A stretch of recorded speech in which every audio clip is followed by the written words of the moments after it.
आगे बट मैं लेकिन प्रधानमंत्री की बात से शुरू करूंगा, वो मुझे तो देख के बड़ा अजीब लगा, 2 गाड़ी थी भाई। बिल्कुल। और हैदराबाद में बोलने के बाद वडोदरा या गुवाहाटी जब ये दोनों जगह गए तो वहाँ ही इन्होंने गाड़ियों के काफिलों को कम करना एकदम शुरू कर दिया था और सीधे एसपीजी के हेड को बुला के निर्देश दिया था कि ये काम आपको करना है। कैसे करेंगे, सिक्योरिटी प्रोटोकॉल की आप लोगों की जो चिंताएं हैं उसमें मैं व्यवधान नहीं डाल रहा, लेकिन इस काम को करना है। उस काम को किया गया और उस लेवल पर आप सोचिए। और उसके पीछे सबसे बड़ी वजह ये होती है कि लीड फ्रॉम द फ्रंट, अगर देश के प्रधानमंत्री उस काम को कर रहे हैं तो बाकियों के अंदर भी ये समझ विकसित हो कि ये ज़रूरी है, इस लिहाज से ये करना है। आपने देखा है गृह मंत्री अमित शाह आधे से कम उन्होंने भी कर दिया। 5 गाड़ी थी, गिनी मैंने। बिल्कुल। राज्यों के मुख्यमंत्री की आप बात कर लें, चाहे देवेंद्र फडणवीस की बात कर लें या असम के जो नए नवेल मुख्यमंत्री हैं हेमंत बिस्वा शर्मा की बात कर लें, अलग अलग राज्यों के मुख्यमंत्री की बात कर लें, वो सब इस काम को करना है। लेफ्टिनेंट गवर्नर मनोज सिन्हा आज उन्होंने भी ये फैसला किया कि जितना कैवलकेट चलता है, जेट प्लस सिक्योरिटी उनकी भी है, उसको एकदम कम कर दिया जाए। तो ये सारे एक साथ अगर नेता भी करना शुरू कर रहे हैं तो उसके पीछे जनता तक, नीचे तक मैसेज जाता है कि आपको इस काम को करना है और ये काम करना ज़रूरी है।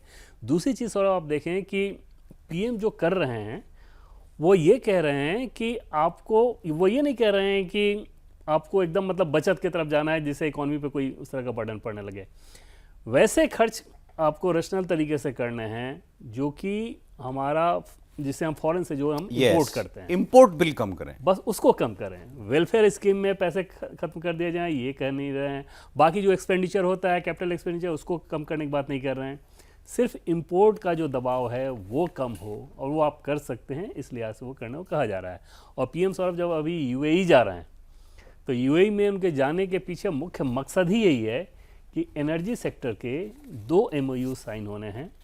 उसमें पहला एमओयू है एलपीजी को लेकर यूएई के साथ और दूसरा है पेट्रोलियम रिजर्व को लेकर, और ये दोनों बहुत महत्वपूर्ण हैं। तो यूएई का पूरा दौरा पीएम का सिर्फ एनर्जी फोकस्ड है, मतलब प्राथमिकता वो है जिसके चलते पीएम वहाँ पे जा रहे हैं। मैं जो बात आपने कही उसको थोड़ा एक और बार अंडरलाइन कर लेता हूँ। एक्चुअली यही समझने की बात है, क्योंकि बहुत से लोग जो कह रहे हैं ना कि क्या लॉकडाउन लगने वाला है, हो सकता है आपके मन में भी सवाल हो या किसी ने आपसे पूछा हो। लॉकडाउन का तो सवाल ही पैदा नहीं होता। लॉकडाउन का मतलब है इकोनॉमिक एक्टिविटी को ठप कर देना। कोरोना में मजबूरी थी बीमारी के फैलने की, ह्यूमन कॉन्ट्रैक्ट की वजह से, इसीलिए लॉकडाउन लगा था। अब क्योंकि प्रधानमंत्री ने यह कह दिया कि हमने कोरोना का मुश्किल वक्त देख लिया तो इससे भी बाहर आ जाएंगे, तो लोग उसी सेंस में तुलना करने लग गए। बिल्कुल वो तुलना नहीं है, केवल दुश्वारियां, क्योंकि अगर कोई मुश्किल वक्त आता है तो उन्होंने सबसे मुश्किल वक्त का उदाहरण दे दिया कि वो भी देख लिया था। इकोनॉमिक एक्टिविटी तो सरकार सोच भी नहीं सकती किसी भी रूप में कम करने का। जैसे देवेंद्र ने कहा, ये केवल, अगर मैं ऐसा कह सकूं, डॉलर बचाने की कवायद है। बिल्कुल शुद्ध रूप से डॉलर बचाने की कवायद, कि वो बर्डन आप ना डालें और उसमें जितना बचत कर सकते हैं उस बचत को कर लें। बाकी सब वो सिर्फ उस सेक्टर में, ये नहीं कि बाकी सारे खर्च आप अपना कम करने दें। या सरकारों को कहा जा रहा है, राज्य सरकारों को, कि जो भी सोशल वेलफेयर स्कीम है उसको आप ठप लगाएं, अन्न अगर बांटा जा रहा है तो उस पर रोकें। दूर दूर तक नहीं, बिल्कुल नहीं। डॉलर जिस चीज़ में बचा सकते हैं, एनर्जी में बचा सकते हैं, पेट्रोल डीजल को लेके गोल्ड में बचा सकते हैं, उसी बात की अपील पीएम ने की। फर्टिलाइजर है, खाने का तेल है, इन चीजों और क्योंकि आप धीरे धीरे इसमें आत्मनिर्भर होने की दिशा में भी जाएंगे, आपका वो प्रोसेस भी दूसरी तरफ से जारी है। आपने देखा होगा कि किस प्रकार से जैसे एलपीजी क्राइसिस को लेकर संकट शुरू हुआ, दूसरे सेक्टर पर हमने काम करना शुरू कर दिया। तो वो सारी चीज़ें हो रही हैं और वो होने तक जो समय लग रहा है, इस बर्डन को थोड़ा, एलपीजी का प्रोडक्शन देश के अंदर बढ़ गया, कुछ परसेंटेज उसमें बढ़ोतरी हो गई है। अभी आज मैं देख रहा था अश्विनी वैष्णव जी एक प्रेजेंटेशन दे रहे थे, कैबिनेट में कुछ फैसला हुआ है कोल गैसिफिकेशन का, और बड़ा इंपॉर्टेंट है। और सोचिए, हम ऐसी बातों पर भी हमको रुचि होनी चाहिए एक्चुअली सबको। क्यों कर रहे हैं? अगर प्रधानमंत्री ऐसी बातें कर रहे हैं या देश में ये फैसले हो रहे हैं तो उनकी जरूरत क्या है? हमारे पास तेल का भंडार नहीं है। आप 80-85-90% तेल आप आयात करते हैं। तेल के बिना हमारी गाड़ी नहीं चलेगी, हमारी इंडस्ट्री नहीं चलेगी।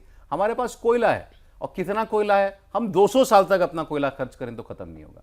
अगर हम उस कोल से गैस बना सकें तो हमारी पीएनजी का, हमारी एलपीजी का, हमारी इंडस्ट्री को जो एलएनजी लगती है, नेचुरल गैस लगती है, वो सब इस्तेमाल में लाया जा सकता है। अब उस दिशा में सरकार काम करने जा रही है।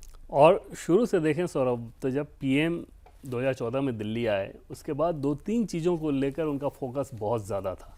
जैसे मान लीजिए जब उन्होंने सोलर एनर्जी की बात की, तब तो ये क्राइसिस नहीं था ना। वर्ल्ड लेवल पर सोलर अलायंस बनाना, उस तरह की चीज़ें करना, क्योंकि वो उनको दिख रहा था कि आगे जाकर कभी क्राइसिस हो तो हमारे लिए ये कितना बर्डन हो सकता है। तो जो 2-3 चीज़ों पर बहुत ज़्यादा जोर उनका था, पहला ये कि डिफेंस पर हम किसी पार्टिकुलर देश में डिफेंस इक्विपमेंट्स को लेकर निर्भर ना रहें। क्राइसिस के समय में उस देश ने अगर कोई गच्चा दिया, धोखा दिया तो हमारे लिए दिक्कत होगी। तो हमारे वेन्यूज़ हैं वो अलग अलग खुले होने चाहिए। दूसरी चीज़ इसके साथ ही जुड़ा हुआ था कि जितना जल्द हो सके डिफेंस में स्वदेशी तकनीक पे आपको जाना होगा और प्रोडक्शन पे उसमें ध्यान देना होगा। तीसरा चीज़ एनर्जी को लेकर था कि एनर्जी में जो हमारी डिपेंडेंसी है दूसरे देशों पर एक तो हमारा इतना पैसा खर्च हो रहा है, दूसरा हम निर्भर हैं उस देश के भरोसे। अगर उसने एक बार हमारी नकेल कसी तो हमारे लिए दिक्कत हो जाएगी।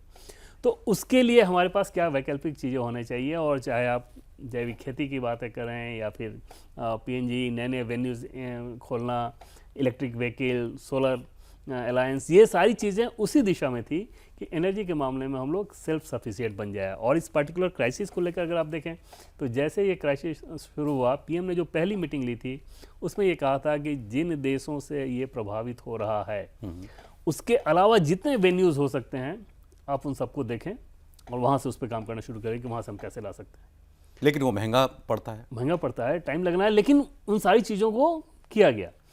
अब ये सारा करने के साथ अगर इतना बड़ा ग्लोबल क्राइसिस हो, पूरी दुनिया इतनी प्रभावित है और आप यहाँ पे मान के चलें कि हमें फ़र्क नहीं पड़ता जी।